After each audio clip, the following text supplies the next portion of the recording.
Hi, it's Dwyer, gamblersadvisory.com. Forget what you've heard.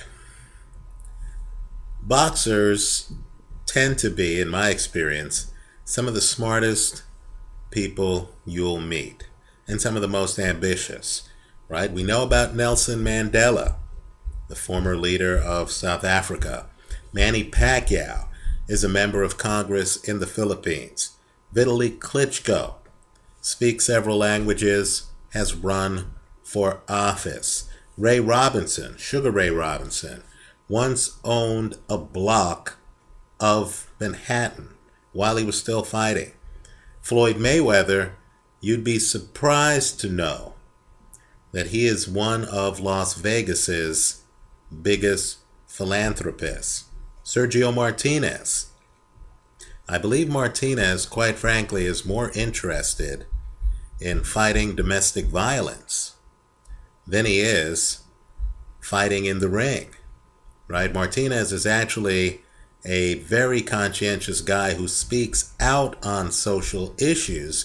You get the feeling that boxing for him is just a platform that he uses to get out his message. One of the absolute best boxing analysts I have ever heard in my life is Iron Mike Tyson. Truly outstanding. Talks about fighters from different eras, talks about different styles, and of course you have fighters like Oscar De La Hoya and Roy Jones who have literally become promoters in the sport. Keep in mind too, you have other fighters. Alexis Arguello was avidly involved in politics. George Foreman, major businessman, made literally 9 figures, over $100 million, marketing products like his grill. And if you ever hear someone like Andre Ward talk, again, like Sergio Martinez, I think Andre Ward's primary focus, and I say the same thing about Manny Pacquiao, is helping his community, right? More so than being a fighter. I believe these guys literally are socially aware and they go about trying to help people. I think boxing is just a way for them to be in the public light. Now, all of that said, I really believe that boxers as a group, as a whole, are savvy enough to make deliberate acts look accidental, right? All the time I see fighters doing certain things in the ring that they make look coincidental or accidental when it's actually thought out and it's part of their strategy. That takes me to the Bernard Hopkins, Chad Dawson first fight, right? Now understand, it is impossible, as someone in his 40s, it is impossible to discuss or describe getting older to someone who's still in their 20s, right? It's just hard to describe to them the dimmed reflexes, the aches and pains after minor workouts, right? The need to be more efficient and to take shortcuts to compete with someone who's a little bit younger, right? Let's just say this. I believe that when the boxers enter the ring, they know what they're fighting for. They know they're fighting for the WBC title, and they understand the rules of the WBC. They know that if one of them gets hurt accidentally before the start of the 5th round, then the match, according to WBC rules, will be ruled a technical draw, right? I believe fighters know that if they're in a fight and it looks like the fight is not going to go their way, or that they're feeling at less than 100%, and understand most fighters feel less than 100%. Right? Some enter the ring with hurt hands. Some enter the ring with sore muscles. Remember, they've been training. They've been running, doing road work. They've been in the ring getting hit by sparring partners. Right? Some of these guys have nagging injuries. Right? That elbow is just not quite what it was 2 fights ago. Right? Or that shoulder has problems. Right? And fighters, Vernon Forrest years ago with a bad shoulder, will literally continue fighting because they know that if they get those aches and pains taken care of, they might lose the opportunity for the financial payday of the fight in front of them. Right? So I believe fighters enter the ring knowing the rules, knowing that if they're injured accidentally before the start of the 5th round, that they can, if they pull off the right acting job, leave the ring with a technical draw. Now, on that, I don't have any doubt. So, my own opinion, and this is opinion, it's not a statement of facts. Please, no one sue me. My opinion, looking at the first fight, and I am biased, is that Chad Dawson came in and rather than look as lethargic as he did against Jean Pascal, rather than give away the beginning of the fight, the first few rounds, like he did against Jean Pascal, Dawson came in the ring, right? He has a new trainer. Keep an eye on the trainer. John the Iceman Scully, a pretty slick fighter in his day. Right? And Dawson came in the ring and started hunting the older Bernard Hopkins. Right? Not just older, but smaller. Not just smaller, but slower. Hand speed. Not just slower, but less power. So Dawson, who really is one of boxing's very best in any weight class, comes in, is landing a jab with regularity, is hunting down Bernard Hopkins, and in my opinion, and again, it's just an opinion, that created an opportunity for the fighters to find a way out of the match. Right? Maybe Hopkins fell to the canvas legitimately. Maybe he was thrown off balance when he leapt on Chad Dawson's back and was thrown back to the canvas. Okay, fine. But just like Zab Judah against Amir Khan, I think once he was on the canvas, he had an interesting choice. Let's think about game theory. He gets up. If he doesn't feel it's his night, he goes on to lose. That's it. Title gone. If he stays down and grabs a shoulder, maybe he gets a technical draw. Maybe he gets a second payday. Or, better yet, maybe the fight isn't a commercial success. Maybe Dawson then goes on to other things, and Hopkins is able to keep his crown while clutching his shoulder. Now, I know I'm going to hear from many people. Hopkins is a hot button item here on YouTube. I'm going to hear from many people that a doctor found that Hopkins' shoulder was separated. Now, let me just say this, and I don't say it lightly. I have hired expert witnesses in cases. You know what that's like? You have someone's resume, you need a resume, you have someone's resume, you're talking to them, you don't hire them as an expert outright, you hire them as a consultant, so they're part of your team, you don't have to disclose their identity to the other side. At least this is how it is in California. Then you say to the expert, you know, my client is telling me that he hurt his shoulder. My client is telling me he can barely move his shoulder. Now, Mr. Expert, I don't know what's going on.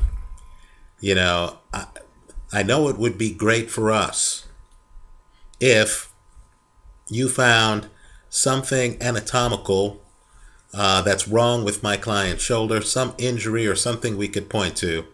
But I just don't know if you're going to be able to find that. If you see anything like that, can you let me know? If you see any abnormality whatsoever, can you let me know privately? Because it would certainly be worth a lot to us if you were able to find something like that, because then we'd be able to go to trial. And of course, I'd have to probably have you come back in and testify. Of course, we would compensate you for your time, but I do have to warn you that, you know, you'd probably end up making quite a bit of money on this, because we would probably need a lot of your time, right? You can literally lead a expert to the well you want them to drink from, right? With doctors, don't confuse yourself. Don't believe that everything is cut and dry. Some of these MRIs look vague and ambiguous. Just food for thought. A doctor looks at it and says, you know what, I think perhaps maybe this looks like it may have been not broken. There was nothing broken here, right? Dislocated, key word, dislocated. You know, wow, I'm not sure. This looks like it might have been perhaps dislocated. And of course, the doctor is basing that belief on what he's hearing from the patient, who himself might have wanted out of the fight. So here, let's talk about boxing tricks. The sport has a rich history. Let's talk about boxing tricks. No one talks about this, that boxers have used in the past, or better yet, for legal reasons, let's say, are alleged to have used in the past to get out of fights, right? To narrow the playing field between a more talented opponent, perhaps, or younger opponent, or faster opponent, right? And a fighter who, quite frankly, just isn't on their game and needs to try to come up with ways to even the playing field. Now, you saw one in the first fight, right? It's what's happening between the punches, right? Bernard Hopkins somehow jumping on Chad Dawson's back. Now, I believe if you look at the film, and I know I'm going to hear from people, I'm going to hear, well, Bernard threw a punch and was just following through. These fighters are smart. They've thought it through. They know how to make a jump on a guy's back look like a punch follow-through. Don't kid yourself, right? So the first fight showed us one technique to slow down an opponent who might have more talent. And that's the jump on the guy's back, lean on the guy's back routine. If you want to see how it's done, just look at the first film, right? Again, I'm not making a factual statement. I'm just saying I think that Bernard Hopkins understood he had to slow Chad Dawson down. One way to do it is by applying his weight to Chad Dawson's back. It's to tire out Chad, force Chad to literally carry 175 pounds on his back for a portion of the fight. You do that often enough, and you know what happens? You get tired, right? And a tired Chad is probably not as good as a fully rested Chad. Well, here's some other moves in history. Now, I'm not saying that either fighter would stoop to this level, but history has some really grave tactics, we'll call them, used by fighters in between punches. Ali Liston, the first fight. Ali comes out, one of my favorite rounds in history. Round one, Ali hardly throws a punch. It's clear Liston cannot match Ali's speed and agility. That's clear. Suddenly, Ali's eyes are stinging him. He can't believe it. He says, cut the gloves off. His trainer, who is now in the Hall of Fame, Angelo Dundee, doesn't know what's going on. He puts his finger in Ali's eye. He then puts it in his own eye. He's tearing. Something is in Muhammad Ali's eyes.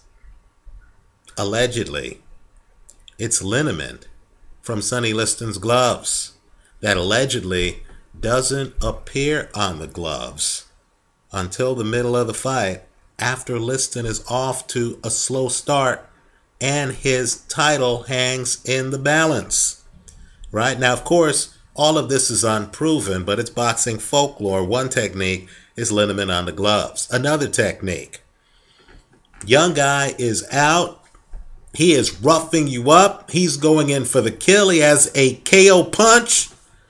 If you're Felix Trinidad and you're fighting Fernando Vargas, what do? You hit him low. If you're Miguel Cotto and you're fighting Zab Judah, what do? You hit him low. Don't discount the strategic low blow to level the playing field. Of course, we've even had more bizarre instances, right? When I say ear biting, you might remember Mike Tyson literally biting off a part of Evander Holyfield's ear. By the way, Mills Lane lets the fight continue. Think about that. After a guy has been maimed in the ring, the referee lets the fight continue before Tyson bites the ear again. Okay, well, of course, after the Tyson incident, we've had Andrew Galata biting a guy's shoulder, and we've had Derek Chisora biting a guy's ear, right? So ear biting, that will distract a talented opponent. Another one, and this one was terrible. Gabriel Ruelas was unbeaten. He was about to hit the prime time. He was rolling. During an innocuous, tie-up in the fight, Jeff Franklin twisted Ruelas' arm to such an extent that, I guess unintentionally, perhaps, Ruelas' arm broke, fractured at the elbow. There's the break the guy's arm during a clinch way to level or tilt the playing field. Now here, I don't expect those, but some of the tactics that one of these fighters might use, especially if they find that their opponent is a better athlete, is active, is a great fighter, one of the best in the sport. Some of the tactics one of these fighters might use is the headbutt, right? Kind of like the headbutt used in the Bernard Hopkins Winky Wright fight. Winky Wright actually started that fight. That fight changed quite a bit when Winky Wright got headbutted and was worried that the fight would be stopped. As it was, that fight was close. I believe HBO had that fight a draw. You can imagine in a fight that HBO scored a draw, how it might have been different if Winky Wright actually was able to fight with two eyes open instead of one impacted by a headbutt. Then, of course, you have another tactic. This is a stall for time. Keep in mind, you're an older fighter. You don't have the stamina of your opponent. He's a young guy on young legs with young stamina. So another tactic, boxing trick, is to claim that you were fouled. Right? Kind of like Bernard Hopkins, or to overplay a foul, better yet. Let's say the other guy fouls you. Technically, you make it look like it's the Titanic, right? Bernard Hopkins, Joe Calzaghe. Calzaghe does brush against Bernard's area below the waist, right? Below the belt, right? The film confirms Calzaghe did brush against that area. Sometimes I concede that's all it takes. I remember I was playing baseball once. I got brushed and, oh, man. Even talking about it years later now is painful. Well, it was even more painful for Bernard Hopkins. Talk about getting a full 5 minutes after what looked like just a brush below the waist. And, of course, that couldn't have happened at a better time for him, because Calzaghe seemed to be taking control of the fight, and that 5-minute break gave the older Hopkins an opportunity also, coincidentally perhaps, to rest, right? Another instance of claiming you're fouled, Bernard Hopkins, who knows all the tricks, against Roy Jones Jr. in the rematch, right? Roy gets a little frustrated, hits Bernard in the back of the head, but let's just say I've seen Roy hit harder in sparring, right? Well, all I can say is, of course, Bernard looked like he had been shot in the back of the head. And you know the rest. Bernard went down.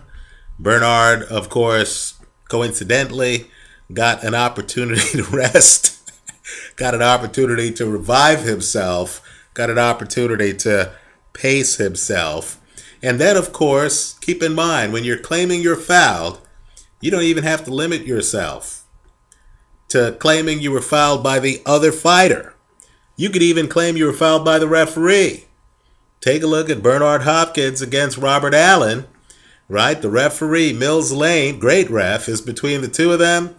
He separates them. Somehow Bernard Hopkins then falls outside of the ring.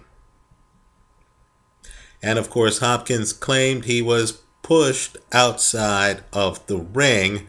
That fight was not able to continue, right? You have other ways, other tricks boxers use. In the 1970s, once Ali was fighting a guy named Chuck Webner. Ali seemed to be in control of the fight, was cruising, had hand speed Webner could not compete with. Suddenly, Ali was down on the canvas.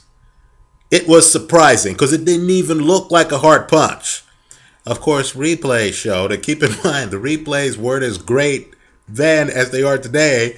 Replays showed that Webner stepped on Ali's foot. And of course, Ali, who's leaning back to avoid the punch, couldn't lean back far enough. He went down. Of course, another tactic fighters use is, and we've seen this often, you're getting cuffed around the ring. The other guy's going in for the kill. You're in really bad shape. Suddenly, that mouthpiece that has stayed in your mouth the entire fight suddenly is spat out in such a way that the ref sees it leave your mouth. And the referee, of course, then stops the fight, gives you an opportunity to get that mouthpiece washed off if your corner man is in on the ruse. Wow, it's amazing how long it can take that corner to get that mouthpiece rinsed off, right? And of course, you're literally then, coincidentally again, getting an opportunity to rest.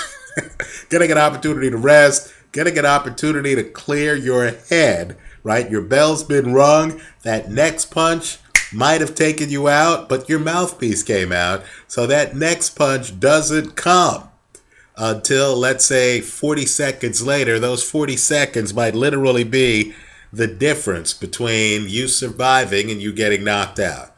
And of course, we've seen other instances, right? I once saw a great fight with Marlon Starling. He looked like he was doing well. The bell sounded. His opponent, who was having a hard time, of course, waited until just that moment, right? The bell sounds. Marlon Starling dropped his hands. It was the first time the entire round that Marlon Starling was defenseless. Of course, hitting after the bell, that's another way to level the playing field, even if they deduct a point from you. Right? Aren't you better off having decked the other guy after the bell at the start of the next round than you were losing that round and having the guy come out fully prepared, not with a concussion, ready to take you out? Let me also say this too. There are other ways to save face. One of them actually involves conceding the fight, right? Sonny Liston against Ali ultimately lost his title sitting on his stool. He claimed he had a shoulder injury. I believe the injury he had was an Ali injury. That's the problem he had. He was in with a guy who was just a magnificent fighter in his prime. right? Oscar De La Hoya was in against Manny Pacquiao, a fight in which I, of course, took De La Hoya to win that fight. He got completely annihilated. Manny Pacquiao, quite frankly, was about to take him out, if not the very next round. Then the round after that, De La Hoya had no answers whatsoever. He also quit on his stool. That's the diplomatic way, quite frankly, to bow out of a fight without suffering the embarrassment of getting stopped in the fight. Let me know what you think. Leave your comments for me here online. If you see any of what I described happen in this fight, what I want you to consider is just the idea that both of these guys, Hopkins and Dawson, are two of the smartest men, in my opinion, in the sport. They do so many things well in the ring that it's clear they have consciously thought about what they're doing. So you have to ask yourself, right, is this a coincidence that this fighter somehow is getting additional time at exactly a point in the fight where they were at a disadvantage? Or is this real? Where, a fighter has legitimately been hurt, or a fighter meant to hit the fighter, his opponent in the rib cage, and just by coincidence straight low? I mean, these are the questions that keep us talking years after classic fights like Ali Liston. To everyone watching this Bernard Hopkins, Chad Dawson fight, keep an eye out for not just the punches, but what's happening between the punches. Let me know what you think. Leave your comments for me here online. Visit us at gamblersadvisory.com. Thanks for watching.